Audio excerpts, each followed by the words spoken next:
What's up, lore masters?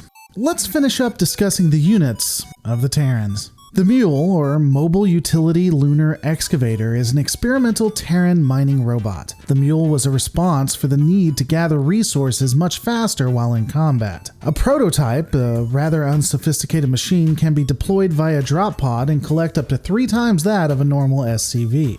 However, the vehicle does have a very limited battery that requires 2 SCVs to recharge it once drained. Additionally, the vehicle also sometimes needs help being guided towards the best vein of minerals to collect them appropriately. At the moment, the limitations of the unit means that it won't be replacing the SCVs anytime soon, but some of the collectors worry that this is the very next step. I'm not completely sure why, because SCVs can't appropriately defend themselves in the midst of combat, but hey, everyone wants to feel useful. Because the Terran Dominion apparently had some furries in their development teams, the genesis of the Predator is one of the worst ideas that I've ever seen. Created around 2502, the Predator is a machine, created to look like a cat, that is utilized by the Dominion for mainly defensive purposes. The wildly inefficient and weak unit has multiple variants, including the Predator A130, or Cyberwolf. This unit would replace older variants in 2506. It also has other variants such as the Predator A130G, known as the Golden Cyberwolf. It is utilized for low orbit and apparently has a very low survival rate. The Predator C250, or CyberRam, is designed to operate in harsh conditions such as that of the Kelmorian mining worlds. The unit has titanium claws and can possibly emit an electric field that will kill anything around it.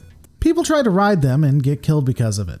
Could be worse though, I suppose. They aren't getting it down on its hinds legs, and fuck. The ARES, or Ares, is a ground unit in the experimental stage being developed by the Terran Dominion. It has a 120mm cannon, T-82 missile pods, and napalm burninator. The vehicle is so powerful that it can 1v1 no-scope a Brutalisk if required. However, due to its massive energy requirements, the vehicle does not last long on the battlefield as its batteries quickly drain. Due to the ever-changing terrain Terran militaries have to face, as well as the obvious advantage of being able to jump onto and off high obstacles, the Reaper would become an invaluable resource for the Terran Dominion and other militaries. The original design of the Reaper's jetpacks allowed for full flight, but was soon replaced for twin-turbine versions that allowed more for hovering and jumping than overall flight itself. This was due to the original jetpacks exploding or being so unwieldy that recruits couldn't control them and would get themselves killed. Though in 2511, new prototypes and better training would allow for fully flight-capable packs once more. Reapers are given their own self-contained bodysuits with polarized plasteel flight goggles. They can be armed with dual P38 or P45 pistols along with either D8 charges, G4 cluster bombs, KD8 charges, or D9 charges, depending on what the mission requires. For recruits, the Terran Dominion often took individuals resistant to neural resocialization and placed them within the Reaper Corps. This included political dissidents, petty crooks, murderers, pirates, and marines that would be considered quote-unquote unmanageable. These lucky recruits would be pumped full of drugs that make them even more aggressive, and after being chemically altered, they would be subjected to brutal training and close-quarter combat with the use of their jump packs. Even Valerian wouldn't be much better after his coup. He did reorganize the Reaper Corps, true, he provided more humane training and banned the use of stimulants, but still found recruits that were what he would call unpredictable. Even though it's made to seem the Reapers are incredibly hard to train, most every mercenary organization, including Raynor's Raiders and Mira's Mauraders, would have these units available to them. The Dominion Armed Forces would take the Firebat CMC 660 armor and fashion the Armored Infantry Suit, which would be equipped with 2 quad K-12 Punisher grenade launchers on each arm. Thus, the creation of the Marauder. The initial suits were woefully inadequate, as many individuals would die from hits that didn't even damage the armor itself. To compensate for this, the use of kinetic foam was added, drastically dropping the fatality rates. The good boys of the Terran military, only 47% of Marauders had ever been to jail, with only 23% ever being accused of murder.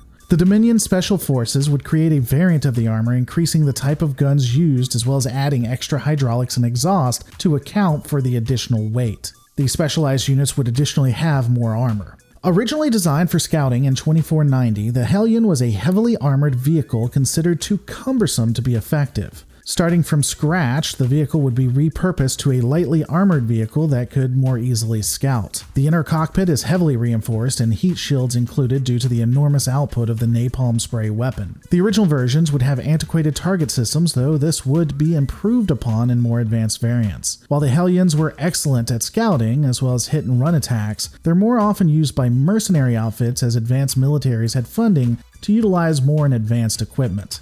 The Hercules Dropship is a modified variant from the Hercules-class commercial cargo transport. Utilizing Zerg biology, which just makes a ton of sense, the Hercules has a large capacity and fast unloading speed. It also utilizes survival pods if the ship is ever destroyed. This does injure those on board, but unlike other dropships, they're still alive. The original was created by Raynor's Raiders, though the Terran Dominion and Mobius Corp have modified their own variants for use in missions for the future. With enemies becoming more agile and faster, the Terran science vessels weren't only more costly, but becoming a liability. In order to combat this, the Terran Dominion created the Raven.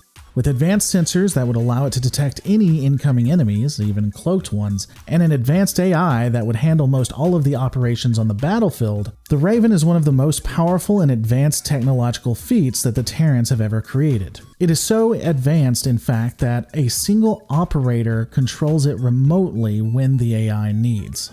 On that topic, the AI is so advanced that many wonder if it would become sentient one day, causing entirely new problems. This is, of course, just being hand-waved because, why worry about that? The vessel can be configured for multiple roles, including countermeasures, detection, and harassment. Internally, there are hundreds to thousands of drones that create whatever is needed for the vessel. The ship can create auto turrets, biomechanical repair drones, point defense drones, railgun turrets, spider mines, anti-armor missiles, hunter-seeker missiles, and just seeker missiles. Additionally, the range of the Raven's sensors has caused fears that the Dominion might actually not only be using the science vessel for defense, but also spying on its own populace. The vehicle was created with sturdy space-grade fabric along with layers of neosteel and synthetic weave. All of this provides insulation for the internal components. It also has stabilizer fins and microscopic weeping holes, which allow for the release of a multi-purpose solution that breaks down ice builds or cools the vessel down in hot temperatures, allowing it to be used in extremely hostile terrain. The Raven is probably the most advanced machine created by the Terrans to date. Stay tuned as I clean up any units I might have missed for the Terrans, as well as a large special edition breakdown of the Protoss. Don't forget to rate, comment, and subscribe, and I'll see you on the next Lore Reloaded.